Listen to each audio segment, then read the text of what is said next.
Olá, pessoal! Vamos prosseguir agora com nossa segunda aula de introdução à computação.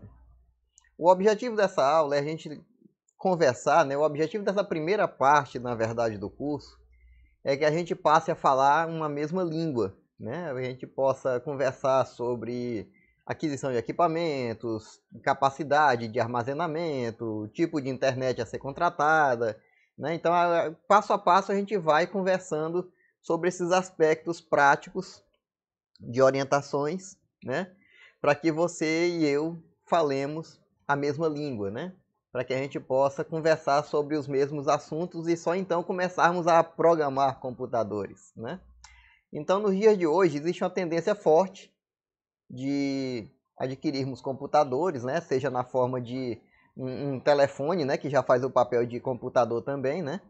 Ou um tablet, né, que seria um telefone um pouco maior. Alguns telefones já estão vindo com tela bem grande, né, já substitui o próprio tablet mesmo, né. O computador portátil, né, conhecido internacionalmente como laptop. Aqui no Brasil a gente geralmente chama genericamente qualquer laptop de notebook, né. Notebook lá fora é só um modelo de laptop, né. Lá qualquer portátil chama-se de laptop. E o computador desktop, né, que é o computador daquele que você coloca em cima da mesa, né, o gabinete, monitor de vídeo, teclado, normalmente tudo separado, mas também tem aqueles que os estilistas, né, os designers, juntam um equipamento só, né. Alguns hoje em dia estão vindo só com o teclado e o mouse sem fio e uma tela, né, e nessa tela está tudo embutido lá, placa-mãe e etc e tal. Bom, mas fora as questões de design, né, os equipamentos em geral têm as mesmas coisas dentro, né? Tanto o laptop quanto o desktop, eles vão ter componentes importantes lá dentro que a gente precisa saber comparar para poder adquirir, né? E alguns acessórios também que podem ou não ser interessantes na aquisição. Por exemplo, até bem pouco tempo atrás nessa aula eu dizia que o webcam e microfone embutido, isso aí é uma bobagem que eles botam no computador, quase ninguém mais usa. Hoje em dia, se não fosse as webcams e microfones que quase ninguém mais usa, né?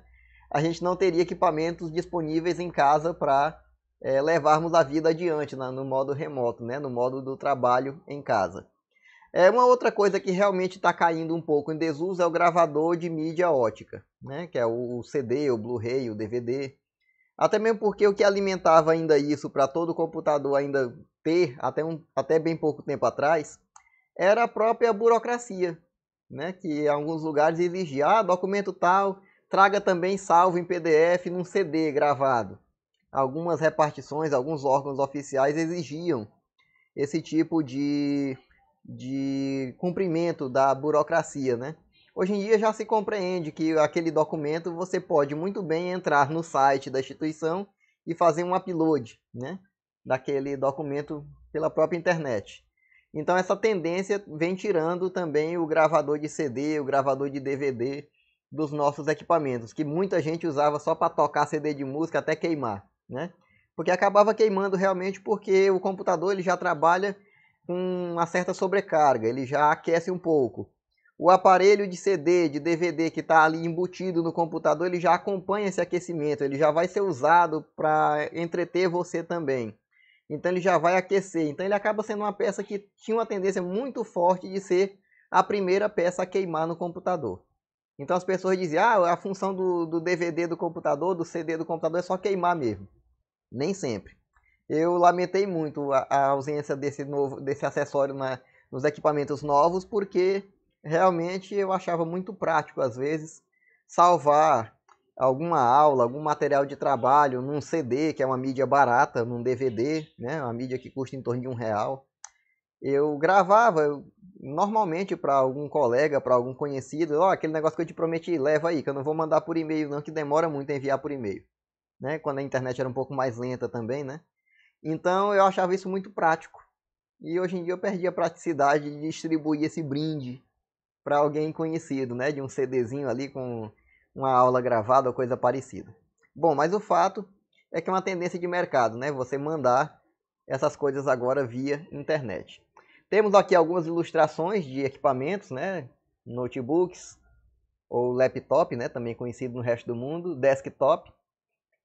Temos o caso do netbook nessa ilustração, que foi um caso de um equipamento de um notebook de tamanho reduzido. Não fez muito sucesso no mercado, a configuração dele era modesta demais.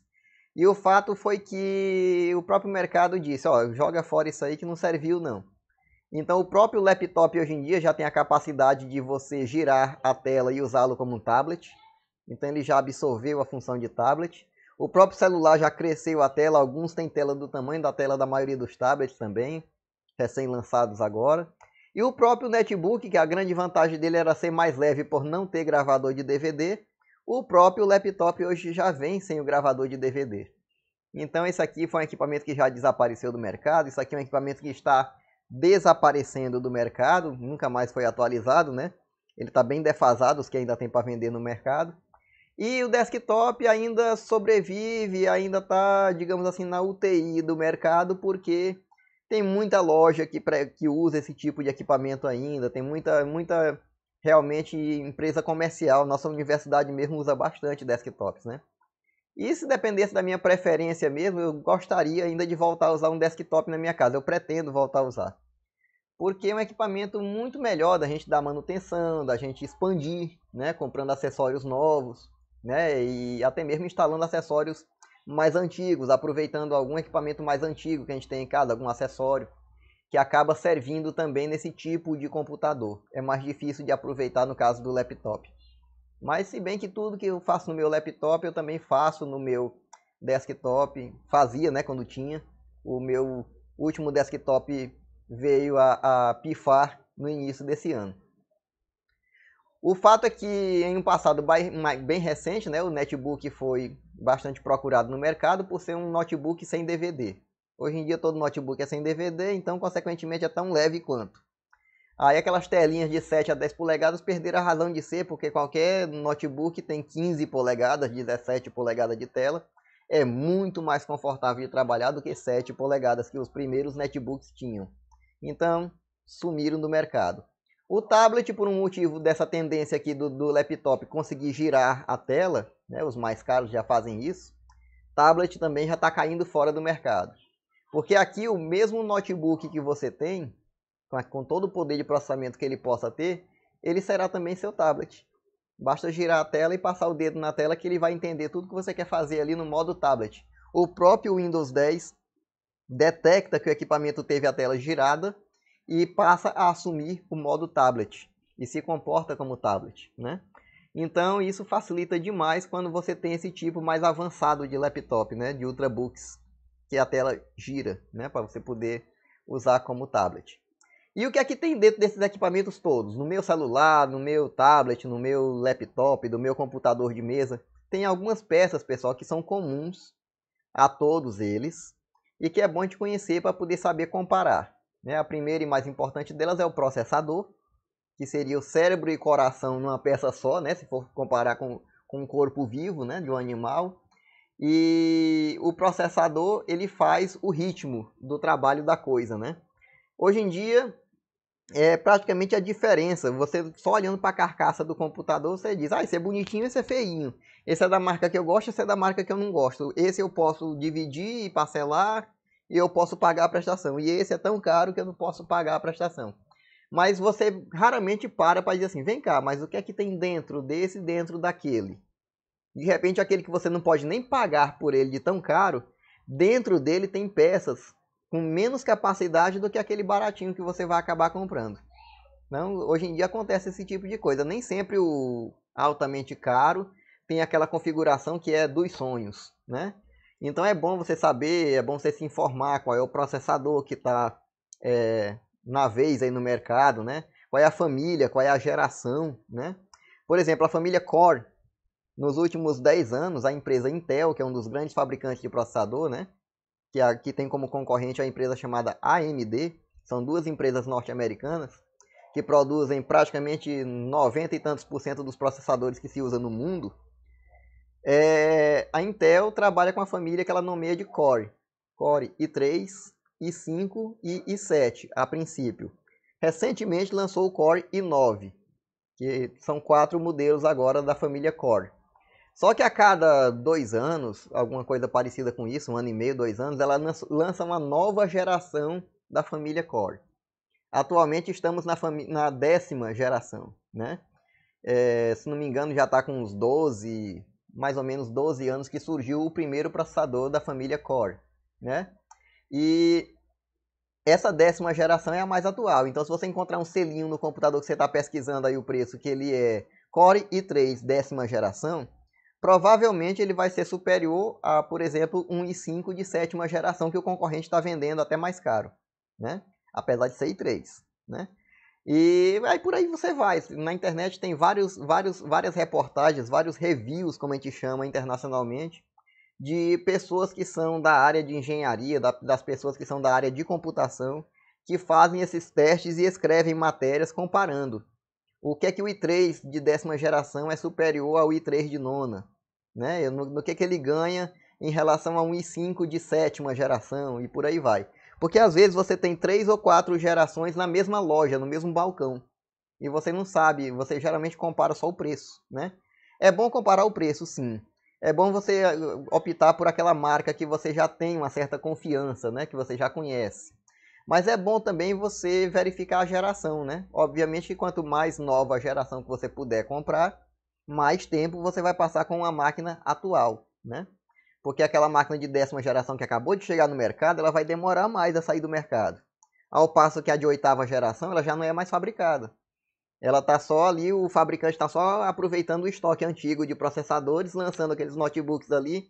E geralmente ele se aproveita que as pessoas pensam que tudo é igual, o Core da 10ª com o Core da 8ª, da 9ª, e lança pelo mesmo preço. Então se de repente tiver do mesmo preço, você obviamente vai optar por levar o mais novo, da 10ª, né? O que vai provocar um pequeno encalhe da 8ª e uma grande promoção em breve vai melhorar o preço da 8ª. Aí também é uma boa aquisição, né? Não vou dizer que não presta. O meu mesmo aqui é um i3 de 8ª geração, comprado há 1 ano atrás, quando já tinha o de 9ª no mercado. Por que eu comprei o de 8ª? Porque o preço estava bom. Então, sendo um preço razoável, um parcelamento razoável, você acaba comprando, certo? O mesmo vale para as famílias da AMD, né? Tem a família Ryzen 5, Ryzen 6, 7, aliás, eu acho que são ímpares os números também. Ryzen 5, Ryzen 7, Ryzen 9, se não me engano. Observe esses processadores, qual é o mais novo, qual é o anterior ao mais novo, qual é o passo atrás, né? E geralmente tem aqueles computadores baratinhos que estão na promoção ali, que de repente você vê, esse computador aqui, rapaz, a maioria aqui custa 3, 4 mil reais, esse aqui tá de 1.000 e pouquinho, tá barato. Olha, tela colorida, teclado, touchpad, não sei o que e tal, igualzinho o outro, igualzinho nada. Investiga, às vezes ele tem metade da memória, às vezes ele tem um disco rígido mais lento, às vezes ele tem um processador jurássico, um estoque encalhado aí na própria fábrica mesmo. De repente tinha um estoque lá na Intel de um processador lançado, sei lá, há 8 anos atrás, que não vendeu bem. Então, antes dele virar processador de máquina de lavar ou de micro-ondas, que o futuro deles acaba sendo esse mesmo, né? Esses processadores acabam sendo bem subutilizados no futuro, quando ficam encalhados, e viram processador de placa de micro-ondas, placa de máquina de lavar. Ainda lançam alguns computadores de algumas marcas que querem lançar um modelo baratinho ali, legalzinho. Cuidado, é bom dar uma pesquisada, anota qual é o processador dele e consulta na internet se esse processador aí se compara a um que você conheça, né? Geralmente os modelos de referência da gente são a família Core da Intel, né? Você olha assim, poxa, eu estava de olho num Core i3 de 8ª geração, que nem o do professor. Será que esse processador que tem nesse computador que está em promoção é superior? De repente ele é, né? Mas é bom pesquisar antes. A galera escreve mesmo para valer quando testa, né? Você consulta uma matéria ou 2 ou 3 sobre a comparação dos processadores, especificamente falando desse que você está de olho para comprar. É bom olhar também, comparando ele com outros, ver alguns vídeos no YouTube, tem uns caras que fazem vídeo comparando também. Então é sempre legal você dar uma pesquisada, né? A gente dá aqui uma orientação de linhas gerais. Por exemplo, o processador da AMD costuma ser mais barato e a maioria mais lento. Mas tem uns processadores da AMD aí, cara, que dão de cacetada mesmo em cima do i9 da Intel. Então toma cuidado que nem sempre o que o professor fala aqui é a lei. Ainda mais a respeito de lançamento de alguma coisa, né? Por exemplo, se você vai se preocupar se o processador é dual core ou não. Hoje em dia, praticamente todo processador é dual core. Praticamente todo processador hoje em dia também é compatível com 64 bits. Ou seja, trabalha com 4 GB de memória ou mais, né? Memória RAM. 32 bits significa que o processador só trabalha até 3.9 GB de RAM. Se você instalar o 4 GB de RAM ou mais, adeus. Ele não reconhece, né? Tá lá no computador, mas ele não usa. Simples assim. Então, se for colocar o Windows no teu computador, qualquer outro sistema, e o técnico te perguntar, bota o 32 ou 64, dê preferência por 64. Porque, vai ser mais pesado. Não. Ele vai até trabalhar com a tua memória toda. E ele vai até se tornar mais leve. Mas isso aí é um assunto para aulas futuras da gente. Tá? Então, o nosso processador, ele sempre vai ser dual core nos dias de hoje. É muito difícil não ser dual core, mesmo porque se não for, os próprios Windows mais recentes vão ser muito lentos mesmo nesses processadores que não são dual core, né? Então é muito comum que ele seja quad core ou mais. Tem processador aí com 16 núcleos, né? Então tem processador dual, quad, né? Octa e até mais, até 16, até mais. Dependendo do processador, né? Quanto mais, melhor, tá certo? Outro item importante é a memória RAM do computador. Usualmente, os computadores hoje são oferecidos com 4 GB. É um tamanho, digamos assim, até que mínimo para o Windows 10. Embora a Microsoft diga que o Windows 10 funciona com 2 GB. Não acredite muito nisso não, porque você vai ter que ter uma paciência de monge budista para usar um computador com pouca memória RAM nas versões mais novas do Windows. Seja 8.1 ou 10, 4 GB, 6 GB, 8 GB, já vai ficar legal para você trabalhar. Menos de 4, não recomendo. Portanto, de 4 GB em diante já requer o Windows 64 bits. Tenha cuidado quanto a isso, quando for adquirir o seu computador. Porque essa memória aí é a memória que os programas do seu computador vão usar para abrir e mexer os arquivos lá dentro quando você estiver trabalhando. Se for pouca, ela vai começar a usar o disco rígido como parte de memória RAM. E isso torna o sistema muito lento, né? Acaba com a paciência do usuário, faz um mal horrível para a paciência da gente. Conexões externas no computador. Antigamente, é que nem na foto aqui, tinha esse monte de conexãozinha colorida, cheia de buraquinho, cheia de pinozinho, né? As conexões antigas que tinha nos computadores desktop, né? Para impressora, para mouse, para modem, né? Aqui também é mouse e teclado, de antigamente era nessas conexãozinhas redondinha colorida aqui e tal. Então, hoje em dia foi criada a conexão USB, que significa barramento serial universal. É universal. Acabou com essa variedade grande de conector e de cabo diferente que tinha. Cada coisa tinha seu cabo próprio. A USB não. Geralmente no lado do computador nós temos o chamado conector USB-A. Seja ele da versão 1.0, 1.1, 2.0, 3.0, 3.1, 3.2 ou 3.3, que parece que é mais recente. Então qualquer um que seja dessas conexões USB que tiver no seu computador, o que tiver do lado do seu computador, do lado de fora, será o conector do tipo A. A menos que o seu computador diga especificamente, contém um conector 3.1 do tipo C, que é um cabo mais veloz, né? Que você pode conectar certos tipos de HD externo e de celulares mais recentes através desse conector do tipo C, né? E é uma tendência que venha mais coisa no mercado com esse tipo de conector no cabo. Mas o fato é que, embora os periféricos no lado deles tenham pontas diferenciadas no cabo USB, mas no lado do computador o conector é um só. E você pode plugar em qualquer porta que tiver livre, né? É uma grande vantagem isso, né? Então, tanto faz se é um pendrive, né? O chamado USB drive lá fora, ou o cabo do seu celular, ou o cabo do seu HD externo, ou o cabo do seu teclado, ou o cabo do seu mouse, você vai poder colocar em qualquer uma daquelas conexões USB que tiver lá no seu computador. Agora tem algumas dicas para você não sair conectando qualquer coisa à toa em qualquer porta. Se o seu conector tiver alguns brancos, alguns pretos e alguns azuis, cuidado com o azul, que ele é especial. Reserva ele para deixar livre. E deixa para conectar nele cabinhos que sejam do miolo azul também. É o chamado USB 3.0. Ele é mais veloz. Então é um conector muito interessante que vai fazer você usar todo o potencial do seu HD externo de velocidade ou do periférico que tiver ele.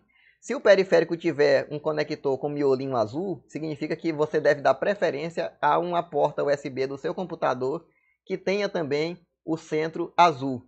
Ou então que tenha a sigla SS ao lado da porta. Se tiver SS, significa Super Speed. Então, significa que ela é USB 3.0 ou superior. Tá?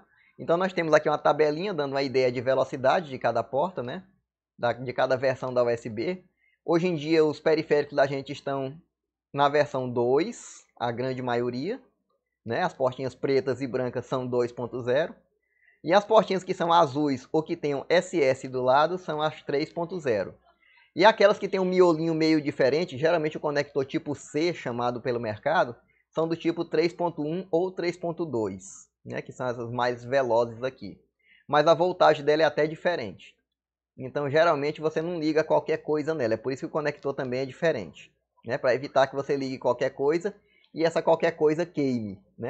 Porque as outras coisas todas aqui, da 3.0 para baixo, funcionam com 5 volts. Essa daqui funciona com 20 volts. E ela funciona com até potência de 100 watts. Já aqui para baixo as potências são mais reduzidas, são potências menores. São 5 volts com 500 mAh até a versão 2.0. E no caso da versão 3.0 ela funciona com 900 mAh. Por isso que ela consegue ser um pouco mais veloz e consegue também carregar celular. Aquela portinha azul lá do seu computador. Já a portinha preta ou branca do seu computador, ela pode até carregar o celular, mas se você tiver muita paciência e muita vontade de estragar sua bateria. Porque vai aquecer realmente a bateria do seu celular e pode ser que ela estrague. Aqui nessa foto nós temos vários conectores que você pode encontrar em impressora, em câmera fotográfica, no seu computador, Mas nós temos aqui chamando a atenção para você, a azulzinha aqui, tanto a parte do cabo quanto a parte do computador. Você vê que é o conector da 3.0. E a branquinha aqui que é a da 2.0, Tanto o cabo quanto a conexão do computador, temos aqui a conexão que é usada no seu celular, que é a micro USB. E a conexão do seu HD externo, que é essa azulzinha aqui que tem um dentinho no meio. Então, essa aqui é o 3.0 do seu HD externo, Então, nessa foto aqui, a gente vê que tem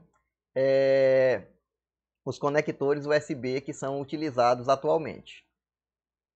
Então, a dica de compra é se você chegar numa loja e tiver um computador bem barato, investiga aquele processador, Geralmente é um Celeron, geralmente é um Pentium Dual Core, Pentium Gold, como foi lançado agora. É outro nome que deram para o Dual Core, Mas o bom mesmo é a gente se basear na família Core i, Core i3, i5, i7, quem puder pagar por um i9, também é um sonho de consumo, E no caso dos modelos realmente baratos, a gente chama a atenção para você tomar cuidado se ele tiver o processador Atom ou Vision.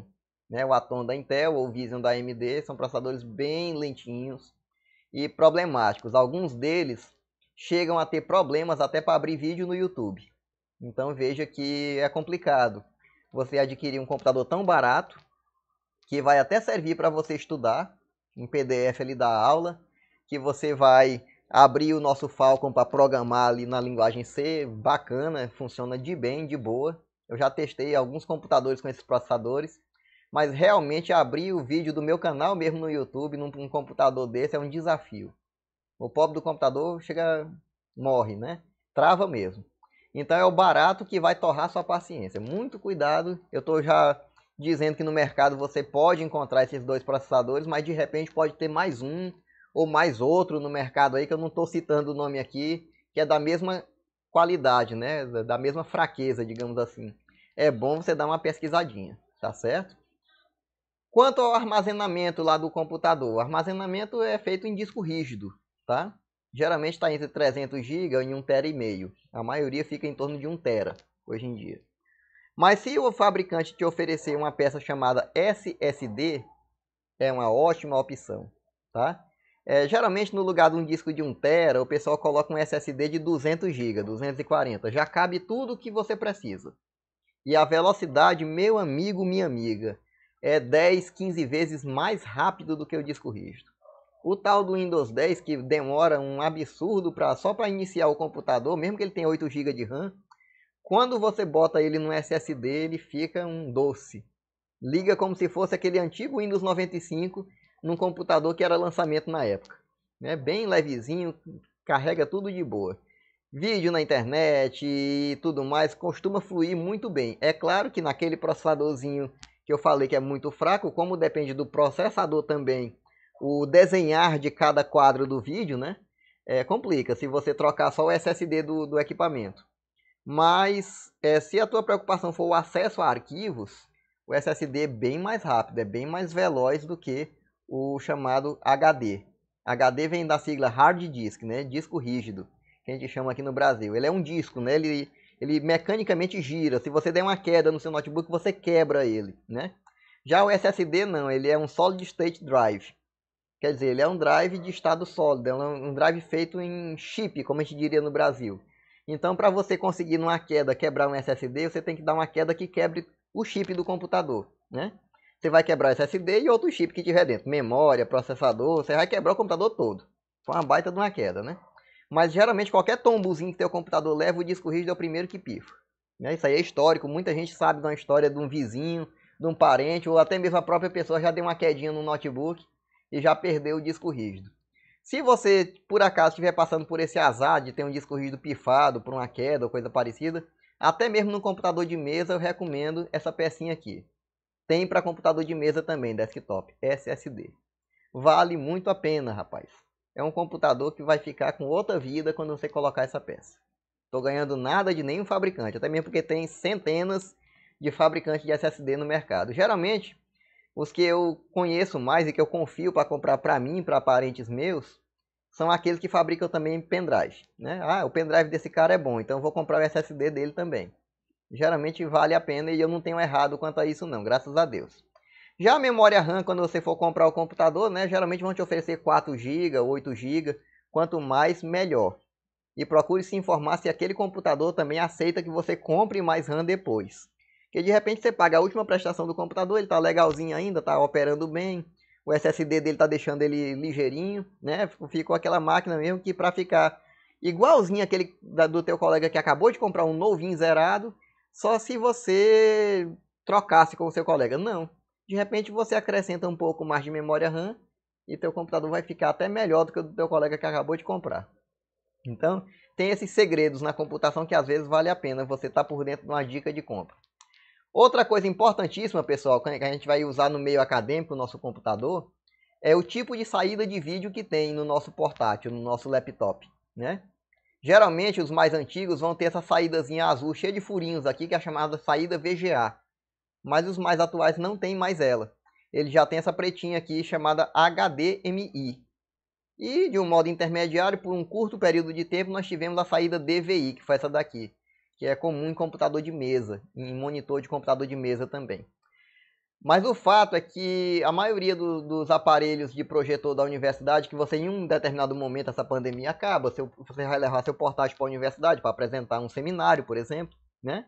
Esse computador vai durar até o final da tua graduação, talvez dure até o teu mestrado também.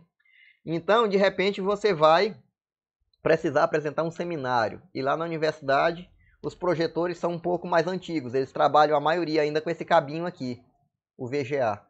Então a gente recomenda que você procure, assim que voltar à vida normal, que voltar a apresentar seminário na universidade, procure adquirir um adaptadorzinho desse.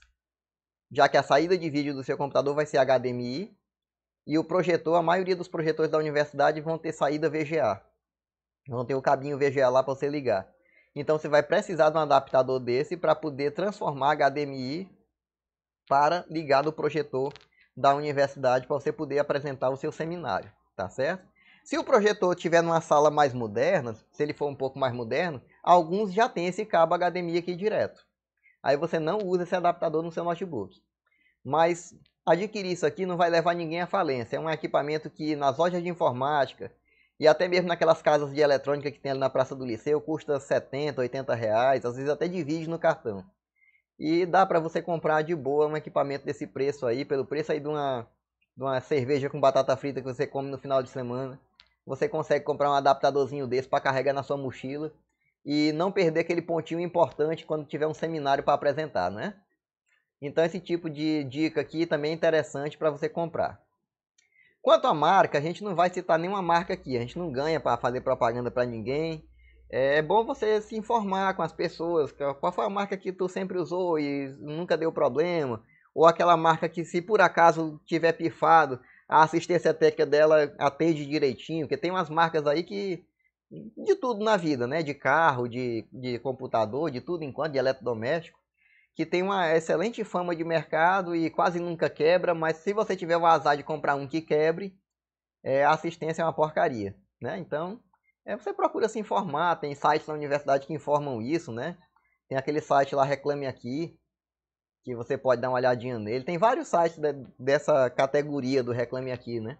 Que você pode dar uma olhadinha lá e ver se a marca tem boa reputação ou não, se atende bem o cliente ou não, e por aí vai, né? Então, a gente não vai ficar aqui citando que a marca é boa, é ruim e tal. Você procura se informar, né? Se a bateria costuma durar muito, se você gosta de bateria, né? Porque nem todo mundo que usa notebook é obrigado a usar bateria, né? É bom você ter isso em mente, né? Eu mesmo não faço questão nenhuma de bateria em notebook. Eu sempre procuro a tomada e ligo na tomada. Então a bateria do meu notebook eu descobri, depois de 1 ano e meio de uso agora, que ela está durando 20 minutos. Deveria durar 6 horas, mas estou nem ligando para isso. Eu não faço questão de comprar uma nova. Então, geralmente bateria de notebook é como bateria de carro, pessoal. É uma bateria como outra qualquer. Ela dura 1 ano e morre.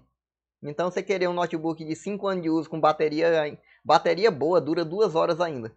Rapaz, pura sorte. Puríssima sorte mesmo. A única bateria que me interessa é uma pequenininha que tem lá na placa-mãe que garante a hora certa do relógio. Porque sem ela, fica complicado você acessar a internet, né? Dá um pouco mais de trabalho. Você tem que acertar o relógio do computador antes de entrar na internet e tal. É uma confusão danada. Então eu prefiro trocar essa bateria quando ela realmente pifa. Agora a bateria principal do computador para sair com ele ligado, passeando por aí, eu não. Eu sei que isso aí até acaba com a vida útil do disco rígido. Então é melhor você usar seu computador numa mesa, num lugarzinho tranquilo, de preferência ligado no carregador. Professor, se minha bateria pifar, eu posso arrancar ela do notebook, ele vai continuar funcionando? Quase todo notebook que eu já tentei fazer isso funcionou. O que não ligou é porque estava com defeito mesmo, né? Eu acredito que tenha sido esse o motivo, mas na verdade você dizer que sem bateria o notebook nem liga, isso aí é uma grande, digamos assim, fake news que já inventaram por aí.